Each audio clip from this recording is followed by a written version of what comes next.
On se retrouve pour cette deuxième partie de notre série de 4 vidéos où nous abordons des erreurs cruciales à ne pas commettre. Ce sont des erreurs fatidiques. Lorsqu'on lance une activité, il y a une certaine euphorie, il y a de l'appréhension aussi. On est dans un mélange, un méli-mélo de sentiments qui nous amène parfois à faire des erreurs. Et il y a également l'inexpérience, n'est-ce pas, qui peut nous conduire sur des sentiers qui ne sont pas les plus indiqués. Nous partageons donc dans cette série de vidéos quelques erreurs. Il y en a 20 au total et nous en partageons 5 par vidéo. Aujourd'hui, nous allons évoquer donc 5 nouvelles erreurs. Pour ceux qui ont suivi la première, pour les autres, vous pouvez regarder sur la chaîne. Et il y aura 2 autres vidéos toujours sur la même thématique. Le but, c'est de vous permettre d'anticiper un petit peu pour ceux qui n'ont pas encore lancé d'activité et d'aider également ceux qui sont déjà en activité depuis un petit moment, mais qui se retrouveraient dans ce qu'on partage à pouvoir prendre le taureau par les cornes pour résoudre la situation. Il ne faut surtout pas laisser les choses évoluer, regarder comme ça un business périclité ou rester dans un genre de défaitisme, d'accord, à se morfondre. Non, il faut prendre des décisions, essayer des choses, corriger ce qui doit l'être et améliorer ce qui est déjà bien. J'espère que vous comprenez cette approche. Nous ne sommes pas ici pour faire la morale, nous sommes ici pour transmettre ce que nous avons appris de par nous-mêmes, notre expérience, nos erreurs, mais également à travers tout ce que l'on voit auprès de nos clients, à part nos business personnels. Prenez de quoi noter, on en parle tout de suite. Je suis Régis Saizy, entrepreneur multipotentiel, conférencier, formateur et artiste. Je partage avec vous sur cette chaîne du contenu propulsif pour vous aider à rêver, oser et créer. Hello les rocks, j'espère que vous êtes solides. Moi je suis en parfaite forme et je suis plein de gratitude envers l'univers. Si vous êtes sur cette chaîne pour la première fois, je vous souhaite la bienvenue, welcome on board. Ici, on rêve, on ose, on crée, ROC, les 3 lettres qui forment notre mantra, soyons rock. Cette chaîne, elle est dédiée à du contenu propulsif. Nous parlons de business, d'entrepreneuriat, de développement personnel et d'éducation financière. Tous ces sujets, mis ensemble, vous permettent d'accélérer votre croissance personnelle et professionnelle. Abonnez-vous donc et activez la cloche de notification si ça vous intéresse de rejoindre une communauté de gens qui rêvent, qui osent et qui créent. Nous sommes en train d'aborder dans cette série, je l'ai déjà dit, des erreurs couramment commises par les entrepreneurs lorsqu'ils se lancent. Et malheureusement, même pour certains entrepreneurs expérimentés, et ici je ne parle d'expérience qu'en lien avec la durée d'exercice, donc des entrepreneurs qui sont en activité depuis 7, 8, 10 ans ou plus, alors on retrouve parfois ce genre d'erreurs encore, d'accord, de faux pas qu'il ne faudrait plus retrouver normalement au bout d'un certain nombre d'années. Il y a des impairs qu'il faut ranger au placard très rapidement, qu'il faut éviter de faire un certain nombre de choses, pour dire les choses simplement. Ok? Alors, quelle est la première erreur de cette série de 5? Avant que je vous la dévoile, je vous invite à télécharger l'e-book gratuit dans lequel nous vous présentons 20 idées de business rentables sur le continent africain. Pour ceux qui rechercheraient des idées pour un premier business ou un nouveau business, il y en a beaucoup plus sur cette chaîne. J'en présente assez souvent, mais nous avons fait une compilation d'une vingtaine d'idées disponibles dans cet e-book là qui est gratuit. Le lien est dans la description.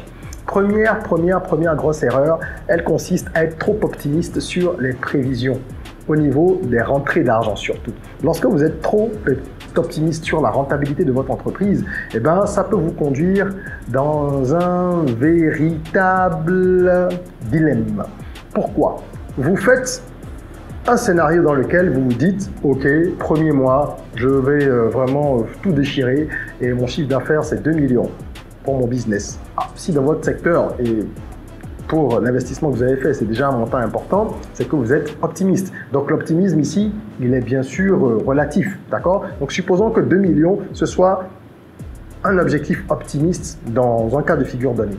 Vous devez normalement avoir également un scénario avec une projection réaliste et un scénario avec une projection pessimiste.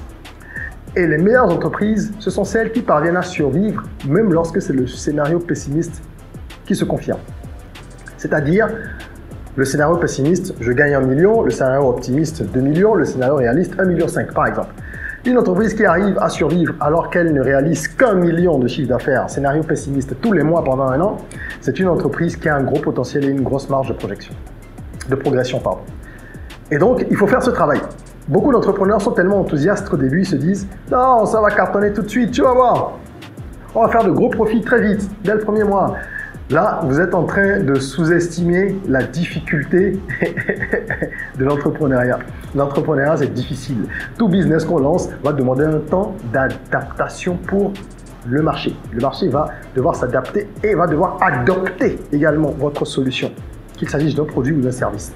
Donc, vous pouvez avoir fait une grosse campagne pré-lancement si vous avez des moyens, ou même quelque chose qui n'a pas coûté très cher, mais qui a été très efficace grâce aux canaux digitaux et tout ça. Vous avez fait beaucoup de bruit. Au début, ça peut plus ou moins bien se passer, mais dans le même temps, vous pouvez démarrer en trombe et connaître un ralentissement, d'où la nécessité d'avoir un budget prévisionnel.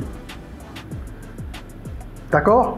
Et cette énergie qu'il y a au début, si vous avez fait une campagne pré-lancement, ce qui diffère de quelqu'un qui n'a rien fait, qui vient d'ouvrir, eh ben, elle va s'essouffler un peu, sauf si vous la maintenez. Pour la maintenir, il faut du carburant, il faut de l'argent. Donc, dans tous les cas, les prévisions du départ doivent être modérées.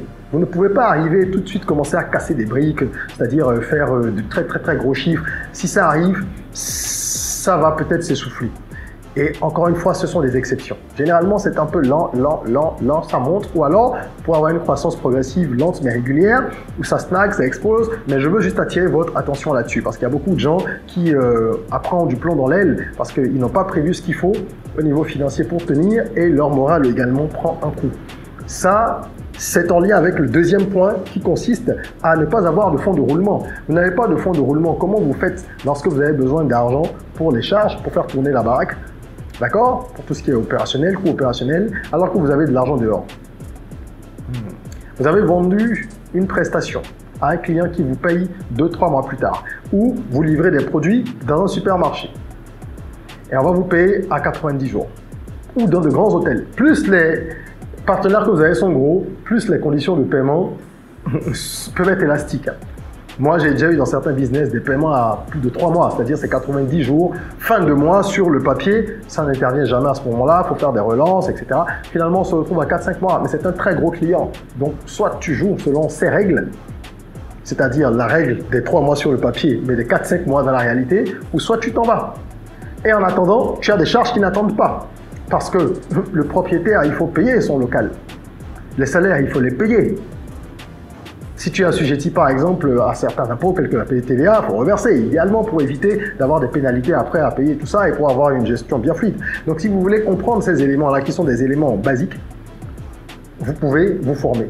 Un entrepreneur doit connaître un peu les chiffres, il ne doit pas être un comptable, ça n'a rien à voir, il a un comptable, les gens l'assistent. Mais vous devez comprendre certains paramètres pour bien gérer votre entreprise. C'est pour ça qu'on a monté une formation à cet effet sur notre plateforme d'e-learning academyrock.com qui vous enseigne les bases de la finance et de la comptabilité pour les entrepreneurs. C'est vraiment quelque chose qui a été démystifié, on ne rentre pas dans des détails complexes, d'accord? Il n'y a rien de très difficile, mais on vous permet d'avoir accès à l'intelligence basique, fondamentale de cette discipline qu'est la comptabilité pour pouvoir échanger même avec votre comptable, être sûr qu'il fait les choses convenablement et vous-même ne pas faire trop d'erreurs. Donc, vous devez avoir un fonds de roulement. Ça va vous permettre de tourner, comme on dit, de pouvoir faire tourner la baraque en attendant que l'argent qui est dehors ne rentre à la maison, que vos clients ne vous payent, d'accord, que vous fassiez du recouvrement, etc. C'est une erreur fréquente et il faut anticiper toutes ces choses-là. C'est justement quand on pense qu'on va avoir beaucoup d'argent tout de suite que parfois on n'anticipe pas en se disant je dois avoir un fonds de roulement conséquent. Et bien sûr, si vous n'avez pas budgétisé, vous ne savez pas quel est votre besoin en fonds de roulement. Donc tout se tient, vous voyez, tout se tient. Allez suivre cette formation, elle va vous être d'un très grand secours. Numéro 3, c'est lorsque en fait vous dévalorisez les critiques et les feedbacks. N'oubliez jamais que c'est le client qui fait l'entreprise, puisqu'il faut qu'il achète. Et donc, les feedbacks, les retours des clients sont extraordinairement importants. Les entrepreneurs ont tendance à penser que les critiques qui sont faites sur leur business sont des critiques à leur endroit. Ça, c'est un problème d'ego. Nous avons tous un ego, il faut qu'on travaille à le faire taire. Parce que déjà, je pense que c'est la plus belle façon de grandir d'un point de vue spirituel, mais nous ne sommes pas là pour ça aujourd'hui. Mais même dans les affaires, ça aide si vous arrivez à comprendre cette approche. Si vous prenez les critiques, les feedbacks pour vous, comment est-ce que vous pouvez en tirer ce qu'il y a de positif? Un client qui se plaint, c'est un client qui peut partir chez la concurrence. Un client qui se plaint, c'est de l'argent en moins dans votre caisse. Un client qui se plaint, c'est la possibilité également que votre business ne puisse pas survivre. Parce que s'il se plaint de quelque chose dont d'autres clients se plaignent sans vous en parler, vous imaginez. Donc ça veut dire qu'il y a beaucoup de personnes qui sont morales ou physiques, hein, qui sont insatisfaites et qui peut-être ne veulent pas échanger ou n'ont peut-être pas cette culture-là. Donc, remerciez les clients qui se plaignent. Et vous devriez vous-même chercher à avoir des feedbacks. Parce que c'est sur la base de ces feedbacks que vous allez améliorer vos solutions, que vous allez améliorer vos produits, que vous allez améliorer vos services. Parce que les gens vont vous dire, il faut faire ci, il faut faire ça. Il ne s'agit pas de baisser ses prix parce qu'un client a dit que vous êtes cher. C'est pas ça, hein? Attention. Ça, c'est autre chose. Mais s'il vous dit que vous êtes cher, posez-vous la question, est-ce que je suis vraiment cher? Est-ce que j'ai fait une étude de la concurrence? Est-ce que, même si je suis plus cher que les concurrents, est-ce que j'apporte la valeur, la plus-value qu'il faut? Si oui, bon, c'est pas ma cible, ce client. Mais si vous analysez les choses et vous vous rendez compte que vous êtes plus cher et qu'il n'y a pas de plus-value, il y a un problème. Surtout si beaucoup de clients commencent à le dire. Et si ce sont des gens qui sont, ou des prospects, hein, qui sont dans votre cible, qui correspondent à votre persona, c'est-à-dire à votre client idéal. Donc, je veux bien préciser ça. Je ne suis pas en train de dire dès qu'un client dit quelque chose, il faut changer sa stratégie. Non. Mais il faut écouter, intégrer, analyser, interpréter et prendre des décisions. C'est extrêmement important. Erreur numéro 4 que beaucoup d'entrepreneurs qui commencent, qui se lancent, commettent, c'est de ne pas investir dans leur propre formation. Les gens arrêtent de se former. Bon. Pour ceux qui se formaient avant, hein, parce qu'il y en a plein qui se sont jamais formés, qui n'aiment pas en fait les formations. Je ne parle pas de formation d'un point de vue académique, je parle de formation à tout ce qui est compétences entrepreneuriales et également soft skills. Vous avez les compétences entrepreneuriales telles que la gestion, telles que la comptabilité, on vient d'en parler, d'accord? Il faut avoir des notions en marketing digital dans plusieurs domaines pour pouvoir être un chef d'orchestre. Ce qu'est l'entrepreneur, normalement. Il va coordonner les compétences dans son entreprise et permettre justement qu'il y ait une harmonie dans le déploiement de ces compétences-là pour que l'entreprise soit performante. Mais il y a également les compétences dites comportementales, interpersonnelles, les soft skills, d'accord? Votre capacité d'écoute, votre aptitude à gérer les conflits, votre leadership naturel. Tout ça, ce sont des soft skills, votre empathie. Et tout ça, on se forme. Il y a des gens qui ont des prédispositions, ils peuvent travailler à les renforcer. Il y en a qui n'en ont pas et qui peuvent les acquérir à travers la formation. Et beaucoup d'entrepreneurs ne se forment pas. Ils disent non, ça coûte cher, j'ai pas le temps, j'en ai pas besoin. Et quand ils gagnent un peu d'argent au début, c'est surtout ça le piège. Ah, mais de toute façon, j'ai pas eu besoin de faire ça, moi, j'ai pas eu besoin de faire ceci ou cela. Tu vois que ça fonctionne.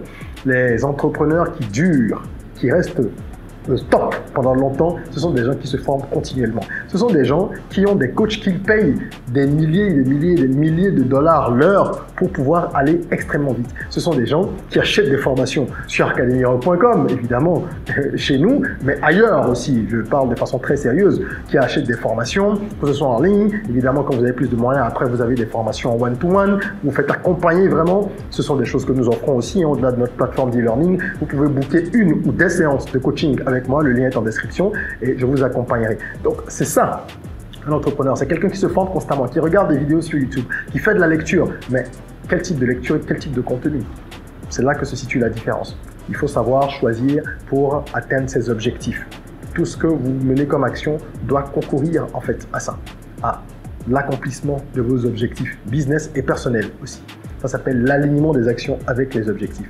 Donc ça, c'est une erreur qu'il ne faut pas commettre. Restez enseignable. Il faut qu'on puisse vous apprendre des choses. Quel que soit votre niveau, ne commencez pas à dire à un moment « moi, j'ai pas besoin de ça, moi, je connais ça ». Ou alors, vous avez été quelqu'un qui s'est formé longtemps et après, vous dites « oui, mais c'est fini, j'ai tout appris ». C'est faux.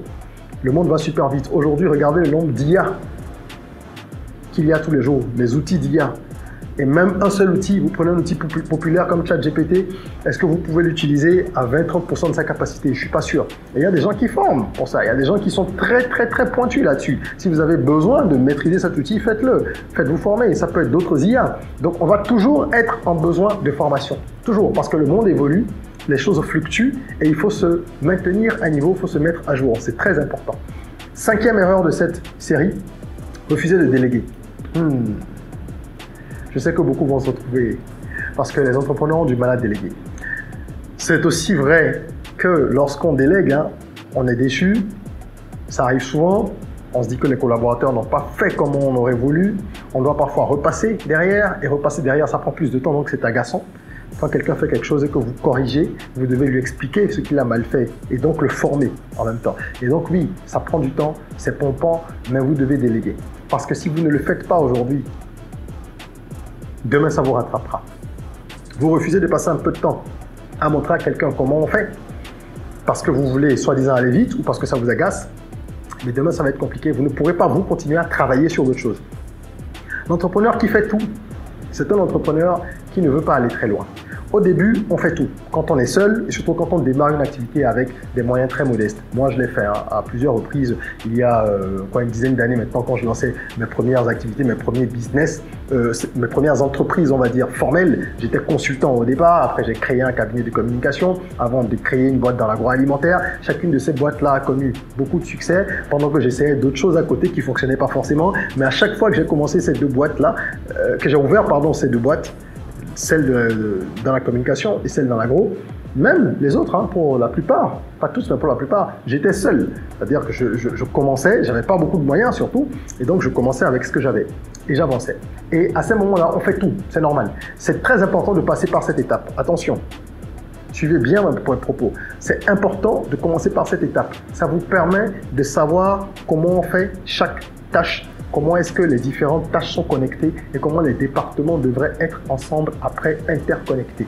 Mais il faut rapidement pouvoir évoluer et mettre des collaborateurs à chaque poste, le bon collaborateur au bon endroit. Parce que c'est à ce moment que vous allez commencer à pouvoir penser au stratégique, à sortir de l'opérationnel. Ce n'est plus vous qui allez faire les paquets pour aller faire des livraisons, ce n'est plus vous qui allez répondre à tous les appels téléphoniques, etc. Et là, il y a des gens qui le font et donc vous passez au stratégique. Le stratégique, c'est ce moment-là, ou cette phase, ou c'est pas une activité, c'est une dimension. C'est ça. C'est cette dimension qui vous permet de prévoir, d'anticiper, de projeter, de programmer, de structurer le business. Et c'est là que le manager doit être. D'accord? Et vous déléguer, ça vous permet de gagner du temps pour être au stratégique, ça vous permet de gagner du temps également pour en consacrer un peu à votre propre bien-être, parce que pendant les premières années, généralement, d'un business naissant, on n'a pas beaucoup de temps, on a la santé qui est peut-être même reléguée au second plan, ce qui est pas bon, mais on est pressurisé. Et donc, lorsque vous déléguez, vous allez améliorer votre productivité à vous-même, vous allez être de meilleure humeur, vous allez être plus performant dans ce que vous faites, vous allez mieux vous occuper des aspects stratégiques, vous allez vendre davantage, etc., etc. Apprenez à déléguer. C'est difficile, parfois c'est emmerdant, il faut dire les choses clairement. Parce que ça demande beaucoup de travail, ça dépend des collaborateurs qu'on a, mais il faut essayer de faire un bon recrutement à la base, ça aide à pouvoir déléguer. Voilà. Ce sont les 5 points que je voulais partager avec vous dans cette deuxième partie. N'oubliez pas qu'il y aura une troisième partie et une quatrième partie. Nous allons aborder encore 5 erreurs à chaque fois. Il y avait eu la première partie déjà, donc vous pouvez la suivre si vous ne l'aviez pas encore vue. Et si vous avez aimé cette vidéo, mettez un like, partagez-la. Merci de l'avoir suivi.